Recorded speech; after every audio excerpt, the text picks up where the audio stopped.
Greetings, you punctual devil. Look at you, bang Oh, on time. am I? I didn't know. I You have no idea. are.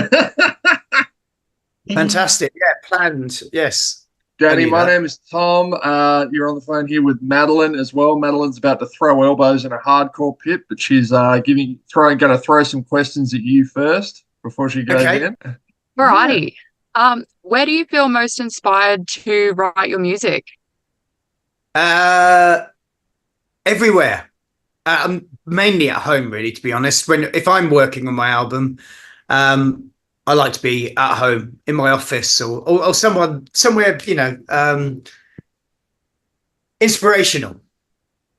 But we do, believe it or not, get together on the road on days off. So we like drag everything out of the tour bus and set up camp in hotel rooms. That's pretty good as well.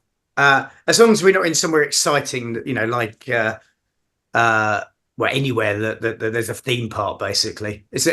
Which, if we're on tour, means probably not. We'll be in a Walmart parking lot or something. So yeah, that's another good place to do it because at least everybody's around. It's a little difficult when we're not on tour because the band's literally spread across the known universe. We've got Americans, we've got Central Europeans. I'm the only English person in an English band now. It's very true. Yeah. Well, with your Ed Sheeran collab, does that record have a hard release date? Well, I believe that's going to go on. Don't hold me to this, but just due to the fact that like he's one of the world's biggest artists, and his management's been very cool to deal with, but they've literally said this year's been a blackout year. So no press, no. Well, I don't know. He's been doing a lot of shows, but no new music. So he's got a new album coming out next year. We don't want to wait to bring our new album out until then. So I think the Edge song's going to go on a special edition of that with a bunch of other things. It's a great song, so it's worth waiting for. Um, but yeah, we want to bring our new album out. It originally was going to be on the new album, but we're like we can't wait till the end of 2025. It's too good a record. So I think that's how that's going to stand. That's very exciting. I think we're all pretty keen to hear what it sounds like. Curious, I think the word is. Curious. As soon as I heard, I'm like, that's an interesting collaboration. Yeah, it is an interesting. It's exactly what you think it's going to be. It's Ed Sheeran and Cradle of Filth. I love it so much. I'm so excited. Yeah. Um, are you interested in doing any more film roles like your stuff with Alex Chandon? Well, naturally, if things come out, I've got a cartoon that called Filthy Antics, which is we're waiting till the new album. It's got a bunch of other people on it from the Metal Kingdom. Oh, I can't let you. Well, yeah, there's a bunch of other people. I won't go into it now. And it's a bit like it's like an adult Scooby Doo. Um, it's got like a full length trailer of it that we've worked on, but we decided to hold back until the new album rather than putting all our eggs in one basket. And that's a lot of fun. And you'll be surprised by the people that guest on it. It's really cool. That's super exciting. I'm super keen to see who's going to be in that as well. Yeah. Um, yeah, absolutely. Um, as having some of the most iconic vocals in extreme music, whose vocal style and technique were you originally trying to emulate? Oh God. I don't know. I was really in when I was a kid. I was really into King. Well, no, when I was a kid, I still am. Still am a kid and still into it. Loved King Diamond and Merciful Fate. Um, Loved Tom Araya. And I was a big fan of a singer from a band called Razor, and he did the high screams, and I've never heard anyone who does it as good as him. Um, and so that kind of and Bruce Dickinson, I guess everybody loves Bruce Dickinson, and of course Rob Halford. Yeah, I was in that Yeah, camp. But I like the screamers. your sound originally, it was very raw and it was just very raw and extreme. And now it's a little bit more refined and produced. Did you originally want that refined sound? Yeah, well, I think everybody does want, you know, their album to sound as good as it possibly could. And when you compare, you know, 6 months in the studio to just like 6 weeks in the studio, as we did with our first record, and we were wet under the collar, you know. But I mean, I think it stands the test of time. It's got that kind of, when you listen back to it, and it did sound state of the art when it was, people were like, oh my God, it's such great production. Because before it was like, whatever. Um, that was kind of the norm for black metal. So everybody was very impressed with our production. Now it does sound a bit dated, but it's got a bit of that nostalgia going about it. When you listen back to it, you can hear it's of a time, a certain, you know, place and time. But yeah, still particularly proud of it. And it's a learning curve, isn't it? If you do as many albums as we've done, I mean, this is going to be album 14, not including EPs and live records and compilations or what have you. You kind of get a knack for it. You never get used to it, but you get a way of addressing it and attacking it and knowing how you're going to approach it rather than just jumping in willy nilly. So I can't say willy nilly. I did an American interview the other day and I said willy nilly. They had no idea what I was talking about. We're Australian, we know. When your band, well, when CRADLE kind of broke out of the underground, more niche extreme metal fans to the more mainstream vibe, do you feel like that had much of an effect on your sound or how your music was perceived? Yeah, I guess so. I mean, we were very fortuitous that we signed to Music for Nations, having taken our previous record company to court, and we were on Roadrunner, Sony. So yeah, we and this is back in the day when there was money in music, so we could go into residential studios for 3 to 4 months, and yeah, I think it definitely helped because it put us in with we had great management and great record company. It put us in with great producers and engineers, great studios, and yeah, you work with good people, you get good results. You know, it's like pay monkeys, you get peanuts. Oh, absolutely, absolutely. If you had to describe your sound to somebody who had never listened to Cradle of Filth before, how would you describe it? Oh fuck. Sorry, it's a bit of a loaded question, that one. Yeah, right. It's like it's before 10. Oh no, it's 25 past 10 here in the morning. It's a bit too much. My brain's gonna melt. I really don't know. I mean, I would say it was cinematic, extreme metal, but even that, it wouldn't do it justice, really. Iron Maiden on crack. Would that work? I love that so much. Yeah, that's how I'm describing you guys from now on to everybody. Oh, yeah, I think awesome. Well, Tom actually has a couple of Tom has a couple of questions for you as well, so I might just pass you over to him. Thank you so much. Okay, yeah, enjoy your show. Thank you. Easy, mate. Yeah, that's the pull quote for the interview sorted. Iron Maiden on crack. There we go. Done. Dani, I have spent the last 8 minutes and 45 seconds of this interview trying to figure out the artist on your shirt. His name starts with a G. I know that much. I can't remember. Hey? Artist on my shirts. Yes. Oh no, it's just a Goya. Goya. Francisco de Goya. Thank you. Oh, the artist. I thought you were talking about a band name. Okay, Goya. Yeah, Goya. Yes. Yeah, I'm just like, because I was just reading about that painting and all the, he shut himself in his apartment. I actually have the image on my phone as well. There you go. I actually quite like this.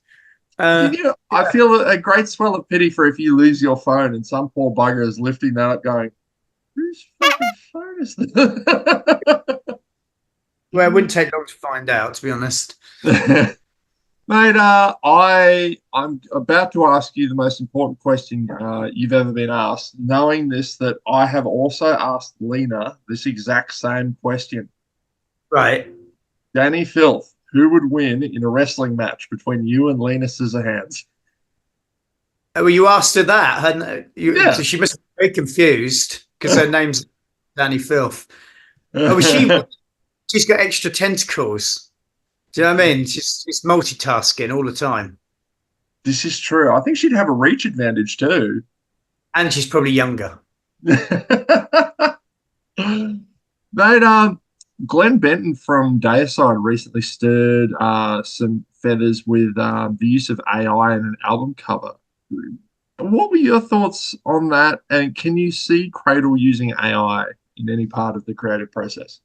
Well, I did find out we did a t-shirt with an artist, and some of it was AI, which I was a little annoyed about because I'm not. Although I do appreciate on Instagram seeing sort of this nightmarish images where people like recreate June as like as someone else as a different um like a different director was going to do June, but it was set in the 50s on a different planet, and you get this sort of nightmarish image that doesn't really align properly. I kind of like that idea and seeing that sort of stuff, but I'm getting very, very annoyed with it. I'm getting very annoyed with the fact that I see something and love it and go, "Oh fuck, it's AI." Great. Well, that's unachievable because AI just fills the gaps in. You see all these great, architectural designs, and they're all pretty unrealizable because they'd be so expensive to recreate. My friend's really into it. He's a computer programmer, and he was saying, if you like, I can record your voice so you never have to speak again in interviews. You can just do the AI bot, or you when your autobiography comes out, it can just read it for you. So well, I can read it myself, to be honest. Thanks. And I am terrified of the day, and it's closer than you think because he also did this little experiment with me where he asked me. Think of a name of think of a band, think of a genre, think of a style of a style of music, context, and a subject matter. And within about 5 minutes, he had a song before me, and it sounded as good as any demo I've ever heard.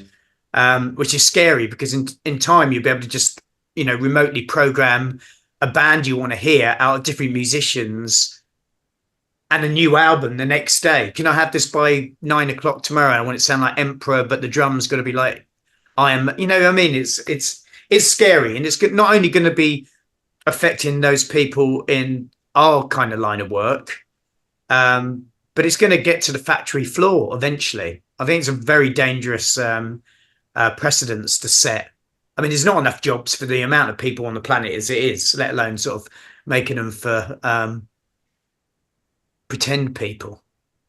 It harks back to comments that the Spotify CEO made recently that content can be made for next to nothing because of course Well, it's absolutely, content, yeah. not art. Yeah. Well, yeah, exactly. And there are people that say, yeah, well, it's really great because I can use it as a template. But when you get the template, it's as good as a finished article anyway, so you don't really have to do much to it. I've been trying. People have been forcing me into trying to do it, but I'm not interested. It's just like I'm still not on Spotify. I still have like 3,000 CDs. Much to my house is getting smaller. It's because of it. But I'm old school. I like it like that way. I was actually first going to be interviewing Cradle about 2 years ago, and it was going to be with Annabelle when she was the keyboardist, and she actually stood me up, damn it. And then so that there was the interview got cancelled twice, and then And lo and behold, like a that's the few reason months we got later, rid of her. That's exactly the reason we got rid of her because of that. yeah. Look, well, I appreciate that, Danny. No Thank, thanks for looking out for me. Do you keep in, worries. do you keep in touch with her at all? Not as a rule, no, I haven't spoken to her. Richard, on the other hand, I've been in contact with a few times. He seems to be doing okay. But no, we have a new family now. That's how we see it, and yeah, it'll be that family that's coming to Australia. Strange enough, that new family may expand because Zoe, a keyboardist, our new keyboardist who replaced Annabelle, is marrying Ashok, who's our guitarist, in Arizona in January. So yeah, she's certainly integrated into the band. That was going to be my next question. What was that? Was that something that you saw coming? Not in the flesh, no. There's hints of it, yeah. Oh, it's beautiful, mate. Mate, I'm really looking forward to you coming down with Infected Rain. I hope the shows go absolutely fantastic, and well done with your impact on the metal scene at large. I like to tell people that I don't consider it a music festival until I see someone in the Cradle Jesus shirt. It's as soon as I've seen that, it's like, up, yep, we're on here, boys. So well done. Cool, thank you. Awesome. Yeah, we're very much looking forward to coming to Australia. Obviously, haven't been there for 5 years. Always have a really good time. Got a great support band this time round as well. And yeah, weather's going to be much better than here in England. You know, today was he says today's the first sunny day we've had for a while, and I look out and gone, oh no, it's gone grey again. Brilliant. It's been So a bit far, so miserable here good. lately too. Sorry, Yeah. By the but look, we're time you all get really down here, looking forward to seeing you. yeah, it will be Cool. nice and hot by the time you get down here. So, Do come and say hello. Whatever. Where are you coming to? Melbourne? So whoop, Brisbane. Brisbane. Oh, good, because everybody else is coming to Melbourne. Like Melbourne's No, going to be sold out, and everywhere else is going to have like 1 or 2 people. no. Cradle has been a bucket list band forever, and I'm so flippin' excited to see you guys live. So you'll definitely see me there. Okay, cool. Looking forward to it. All right, Brisbane. yeah. Awesome. Thank you so much for your time. A pleasure. All right, Cool. see you, mate. Cheerio.